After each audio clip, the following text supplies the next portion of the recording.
welcome back, ladies and gentlemen, and you're still on the Good Morning Show. And as we said, that our first topic is the youth achievement. As we said, that the youth has been good leaders and ambassadors to their countries outside and to the world. And today we celebrated and inspiring their success stories that remind us that whatever they are, Egyptian youth continue to carry the spirit of the ambition. And we are delighted to be joined by Dr. Badran Shenawy, who is a senior computation scientist at the Oxford University. Hello and welcome. Thank you. A very good morning to you, Dr. Badran. Dr. Badran, as you said before, that you are specialized in the bioinformatics and the science of the computation. Okay, let's talk more about this. So my field, explained in very simple terms, is one where we try to analyze data with the goal of treating diseases. So all forms of medical sciences aim to treat disease. And it used to be the case that we did a lot of experiments in the lab to try and understand more about the disease, to develop new targets for the disease. But as this technology developed, we started amassing significant amounts of data. And it became impossible for the person doing the experiments to also be the person doing the analysis. Okay. And it also became paramount that we had an entire discipline around how we analyze data to maximize the insight we can get from it.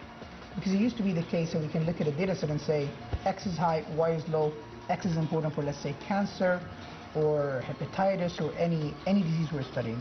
But now we can look at, let's say, tens of thousands of cells and tens of thousands of genes and how these things change across disease conditions, across cell types. It gets really complicated.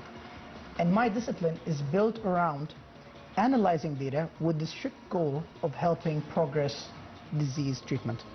So my focus is cancer. I worked on triple-negative breast cancer. I worked on hepatic carcinomas. And now I'm working on high-grade gliomas, pediatric high-grade gliomas. And across all of my work, my field is around analyzing data to maximize the insight we can get so that we can create better screening tests, better diagnostic markers, and better treatments for disease. Well, Dr. Badran, also, how did you begin your journey from the academic path from Egypt to Britain? So let's talk more about this. Of course. When I was in high school, I did the IB program. And the IB program was very challenging, and it gave me a strong introduction to many disciplines, biology, chemistry, mathematics, in depth. And I discovered that through a combination of my family background, which is all medics, and my interest in the mathematical field, I would be interested in tackling disease, but not as a clinician, but more as someone who comes at it from an analytical perspective, asking what's wrong with the disease, what genes are changing, what's happening, and how we can treat it. So that was kind of more or less the idea of what I wanted to do, but I never had a concrete direction. And so when I finished the IB, I was the top scorer of my school. I had the option of being a clinician here, studying at Qasr University, or going to the UK to study pharmacology at the University of Bristol. I decided that the path of Bristol was not necessarily a more intriguing one, but definitely a more unknown one. There were more opportunities there in my mind for something different, tackling disease from a different angle. And so I studied pharmacology, focusing on understanding how drugs work, how they interact with the body, how the body interacts with drugs. And in that, I studied many of the sciences of medicine, physiology, anatomy, biochemistry, molecular biology. That gave me a very good foundation of disease understanding. And it was an enlightening experience because during that time, I also did my master's in industry in Johnson & Johnson R&D. And that was an eye-opening experience on what research is really like, where we lack, what we can do, what we can do.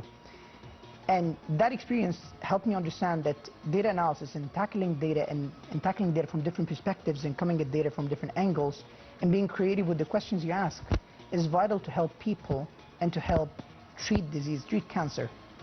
And that's why I went into my PhD program at Oxford University, focusing on triple-negative breast cancer and how low oxygen, which is a natural byproduct of all cancers, contributes to disease progression. So that was kind of the path. Well, Dr.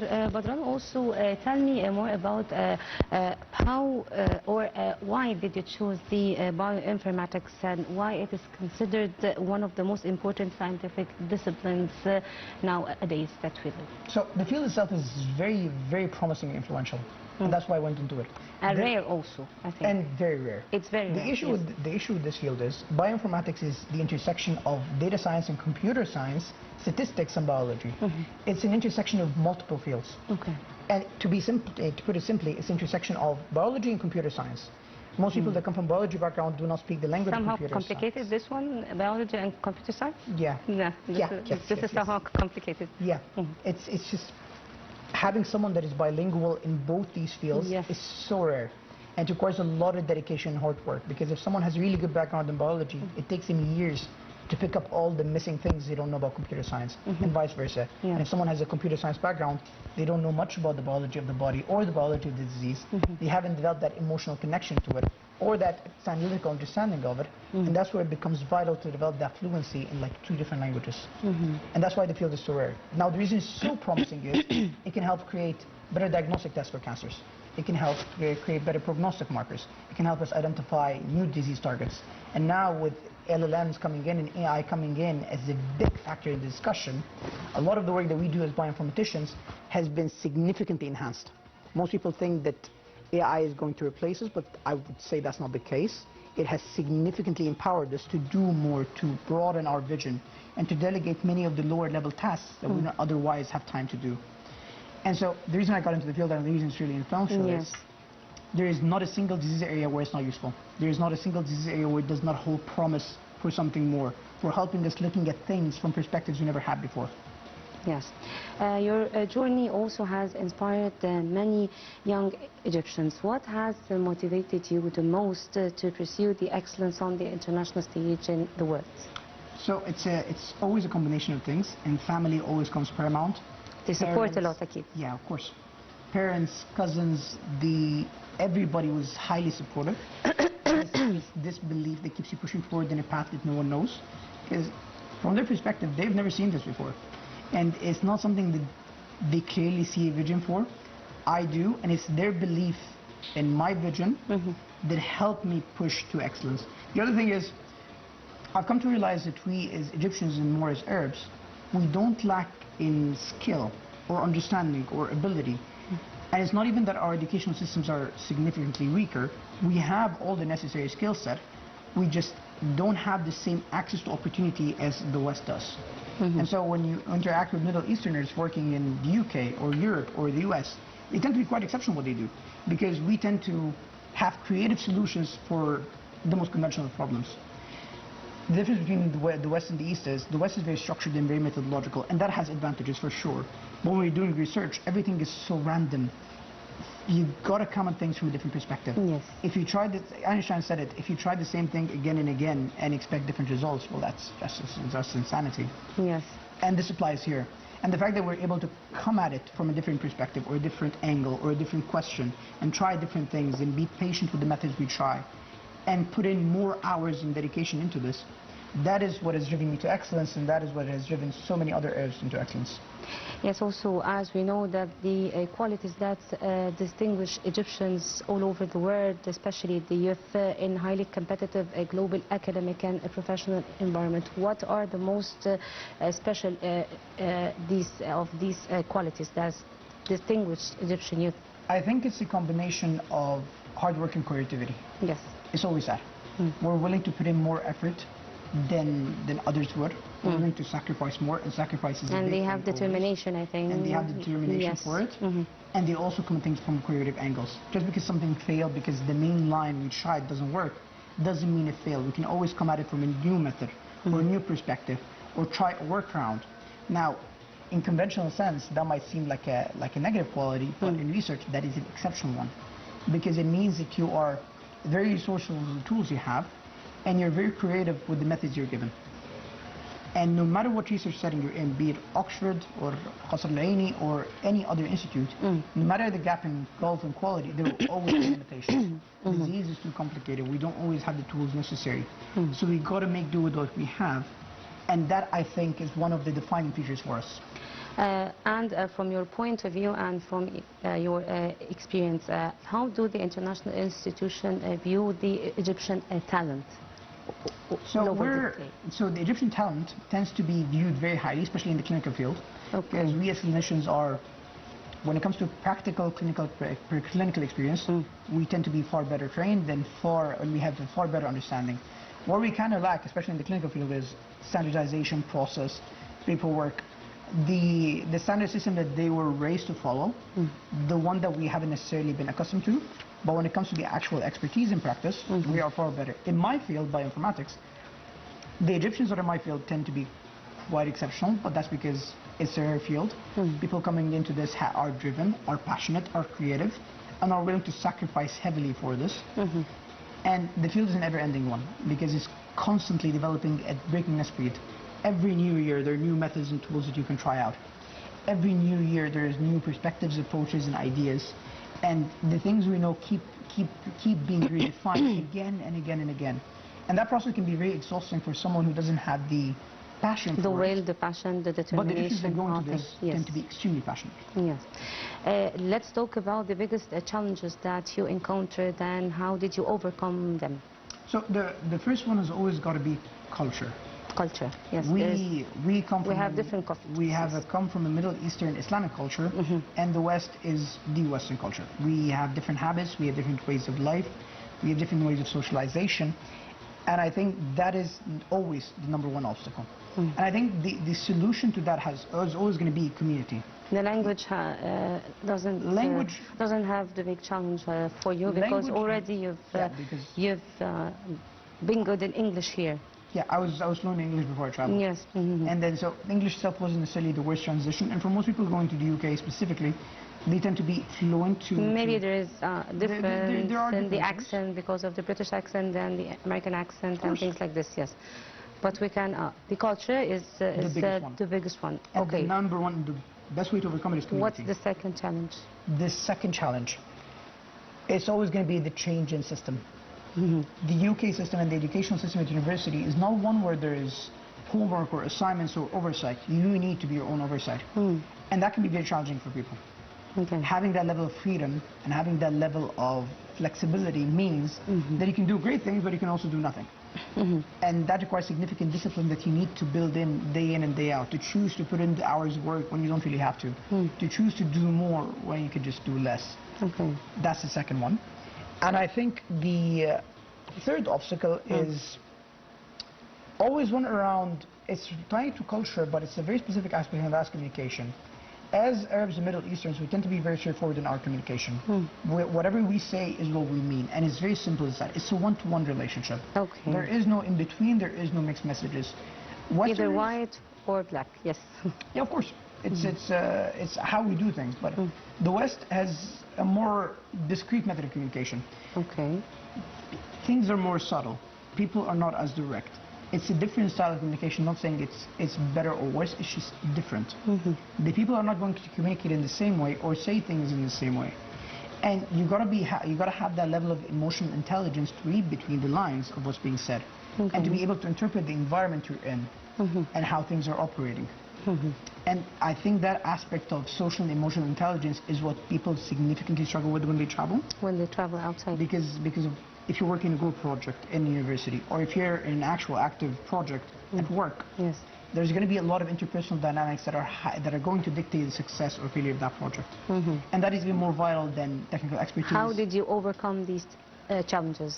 By your own, in your own repetition. It's always practice, always training. You put yourself out into more of these situations. Sure, you're going to mess up a few times, but as you go through them again and again, by practice and your repetition, you see the practice again and again, and realize this is what this means, this is what that means, and be able to play it that way. Yes. But yeah. Yes. Okay, how can Egyptian students better prepare themselves to complete the education and scholarship outside and to have the opportunities outside Egypt and go? So, a big thing that people need to do here is, and they need to understand this, the Western system, like the East, has significant personal aspect to it. So when people try to prepare for scholarships or programs or the leadership positions outside, they assume that merit is the only thing that matters, but that is sadly not true. Merit is one very important factor, but it's also a lot about connections, communication, putting yourself out there, making sure that the people know you. You've got, and if let's say you're interested in a particular position, you've got to reach out to the person that is actually going to be your boss and have a conversation with them, offer that opportunity, and build that relationship with them first. Because most of the time, leadership positions are filled through these channels. Because merit is a beautiful thing, but like I said, many high-value projects that are extremely important and are very well-funded tend to succeed or fail based on interpersonal communication and just synergy between the individuals working at it. And that's why the hiring tends to be done on the basis of who do we know that can do this job and that we can communicate with regularly. That is vital in success. And that applies throughout everything. Scholarships, university applications, PhD applications, job applications, whatever they do, they got to understand that they always got to see it from the other person's perspective and reach out to that person. It's the point of framing, it's the point of perspective that we're not used to think about. Most people reach out with an email saying, I want a job or I want a scholarship. That's not the way to say it.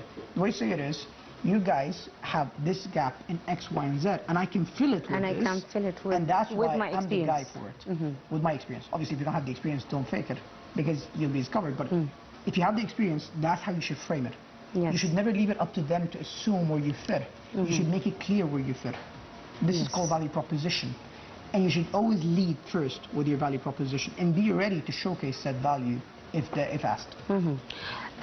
What role do innovation and the digital transformation and artificial intelligence playing in shaping the future for the careers of Egyptian youth in the coming decades?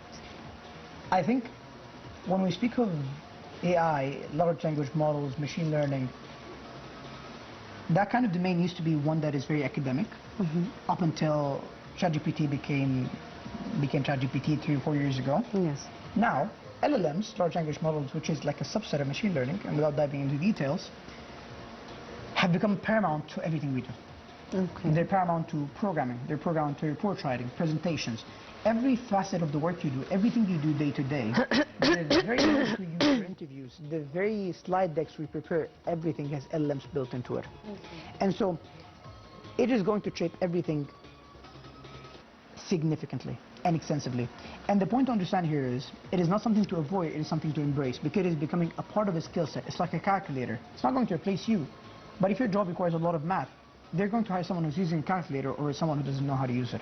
It's the same thing. AI is not going to be replacing jobs, and this is a big one, but you are going to be replaced by people who are using it and know how to use it, and there's a skill to it. People think that you can just message a large language model and the same result is going to be the same across people. That's not the case. There's rules to prompting, there's rules to using LLM tools. There's even rules and guidelines around using agentic side of tools, the agentic side of tools, which is more complicated. And so I think it empowers Egyptian youth if they embrace it, because again, it broadens their vision. It opens up opportunities. It allows them to do things that previously they would have had the ability to do, or maybe give them information they normally would not have had the ability to aggregate themselves. Yes. Dr. Badran, how can successful leaders abroad contribute to Egypt's development without necessarily returning permanently here to Egypt? That's an excellent question. So I think the best way to do it is establishing communication between the West and the East. The West has a lot of know-how that we don't have, but we have the skill set necessary to execute. And so the best kind of collaboration is always a pipeline, allowing us to transfer that know-how from the West to the East. That is something I'm trying to do, and that is something a lot of Egyptians abroad are trying to do, which is to build not just connections also. Sorry? Yes.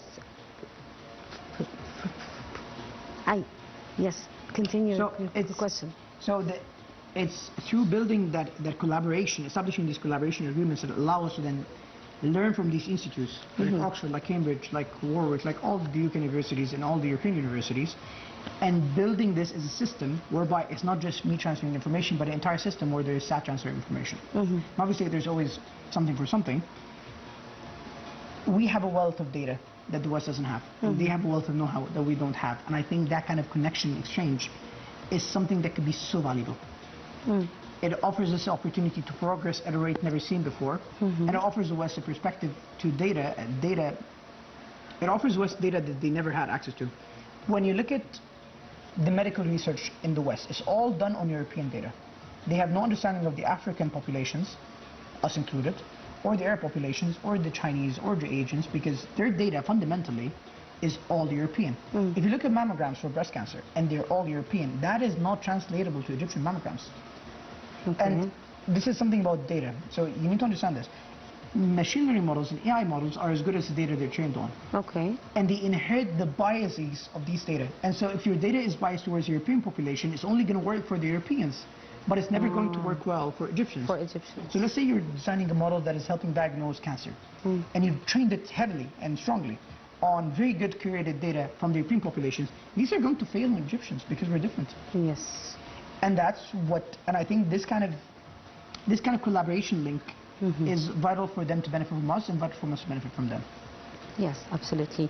In your point of view, how can the educational institutions and the universities in Egypt can prepare the students for the rapidly changing global labor market outside? Again, another excellent question, and I think the answer here lies strongly on encouraging self-learning. Self-learning. Students need to understand the fact that the real-world market is a far more brutal experience than university. University is a structured place.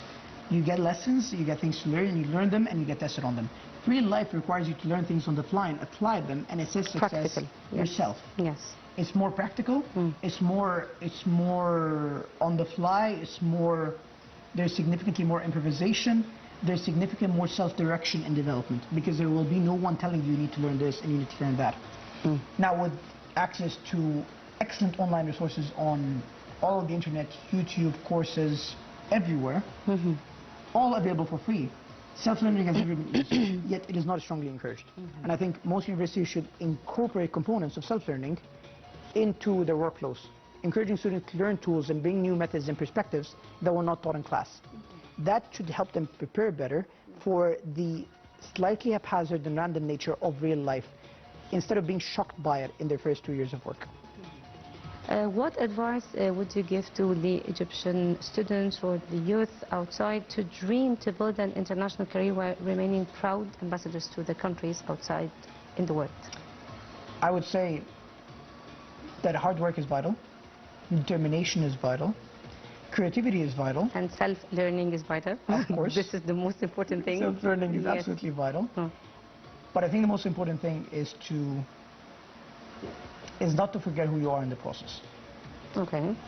As you move through life, and be on the personal side and on the professional side, it's like shedding yourself. It's like shedding layers of yourself. You become new versions of yourself through and through. You gotta know you need to understand, you need to have it clear in your mind what your core values are and to hold on to them. Be it religious, personal, spiritual. That is the most important thing, because if you lose who you are, you can no longer be an ambassador of your own country because you don't represent it. And that is such a surprisingly difficult thing to do. It would seem simple, but as you live abroad, you get affected by their culture, their thinking, and their way of doing things. And that is fundamentally different from who we are and what we do. And holding true to your core values and ideas is paramount to ensuring that the mission you started is finished. That what you started, being out there and demonstrating Egyptian excellence on the international stage, actually reflects Egyptian success. That you then are a proud ambassador of your country, not of someone else's. Well, also, Dr. Badran, the significance of your selection for the universities outside abroad for the research development team. How did you select your university to go outside? And why did you choose Oxford, especially in Britain? So at the time, towards the end of my years, I had 2 offers, one from Oxford and one from Cambridge. Yes. So I was very privileged, and I was in a highly privileged position. Double major? No, we didn't do double major. The system is slightly different in the UK. So when we finish our undergrad and masters, we apply for PhDs outside. and we either get accepted or rejected. Okay. And so I applied for multiple programs and got offers from both Oxford and Cambridge. And then you choose Oxford? And then I chose Oxford. Okay. And Why did you choose Oxford? Because that was bioinformatics. Because of the field. This is the field that... And because of the PI I was with. Okay. So again, personal communication plays a major factor here. And I had communicated with both my supervisors, my bosses to be, and I found that the one in Oxford I had significant synergy with. We spoke the same language, we understood each other, communication was straightforward and simple, and that is why I had a successful PhD under her, and then I became a computational scientist afterwards. Yes, and also the importance of your selection as an ambassador for the artificial intelligence, the AI, within the university, and the task you perform in this position. Talk us more about this. So I became an AI ambassador for the university around 6 to 7 months ago, and I planned one of their biggest events around AI agents and their research for biomedical research. And this was like a full-day demonstration of all the ways we can use AI as researchers to enhance our workflows, to broaden our vision, and to just expand our horizons. And it was a very successful event. It was like the second largest in-person turnout, massive sign-up. Everybody was very happy with the day. But my role as an AI ambassador is meant to be a voice to help the surrounding community understand what AI can do for us. Because even at Oxford, we are skeptical about AI. We're still human. These people are faced with new technology that seems to have infinite power, and they're afraid of it. They have ethical concerns, they have environmental concerns, they have legal concerns, they have personal concerns. And I decided to become an AI ambassador. Why? To help become a voice for all the good it can do. Okay. And to help ease these concerns. And to give people the opportunity to use this powerful tool, because I believe that for the first time ever, we have a tool that that democratizes access to information. It is no longer the case that information is siloed in high-level organizations like in high prestige institutions. Everyone can have access to information like never before, directed to them, curated to them, to their style. It can empower their learning, their work, their vision, their horizons. The potential is limitless. And that is why I became an AI ambassador, to push this positive view of it forward in a world that seems to have significant negative views around it. Okay, let's talk more about the AI intelligence, the artificial intelligence in developing this scientific research, medicines, and the bioinformatics, which is your specialization in the field.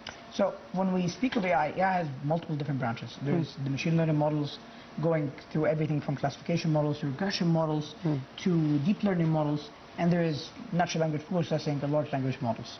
And without getting into all the technicalities of it, the most prominent one that everybody knows is ChatGPT, the large language models. And these are now the biggest change in everything we do. So, for example, we used to code and write the code ourselves. Now ChatGPT can write the code for us. And it can curate the code to very high levels of specificity. Specifications, yes. Obviously, not ChatGPT directly. We use agentic tools that are more specialized. But the underlying core mechanism is the same thing. It's prompting, texting, and then getting a text answer back and having that used. It can help us create pipelines. It can help us test our code. It can help us write reports. It can help us see the data and interpret the data. It can help us identify patterns that we would have missed in tens of hundreds of images. It can help us with building presentations and building images that can facilitate how we communicate to the public the impact of the work we do. Because that is a significant aspect of the work we do as researchers. We're trying to treat disease, but we also need to demonstrate to the public that we're actually building something that is helpful to them, that their money is truly going towards an honorable cause. And when you're explaining to the public, it is very different from explaining to another scientist. You need to simplify, you need to visualize, and LLMs have become vital in this kind of work. And so it is a revolution, changing everything we do and the way we do everything. It is an exciting time, and it's pushing everything we can do forward. Finally, Dr. Badran, the future of the scientific cooperation between Egypt and the international universities in the fields of artificial intelligence and the scientific research. What's your intake on this? I think we're on a very good track for it. Recently, there was even a collaboration announced between New Giza University and Oxford around medical, I believe, Center for Medical Excellence. And there, I think, a lot more initiatives happening. I myself am trying to teach here in Egypt. I've already taught courses before, and I will teach again. And the point behind all of this is, I think Egyptians abroad are doing a fantastic job of building these pipelines. is extremely good. Thank you so much, Dr. Badran Shenawy, the Senior Computation Scientist at the Oxford University. Thank you so much for being with us. And ladies and gentlemen, a short break and we'll be right back to continue our segments.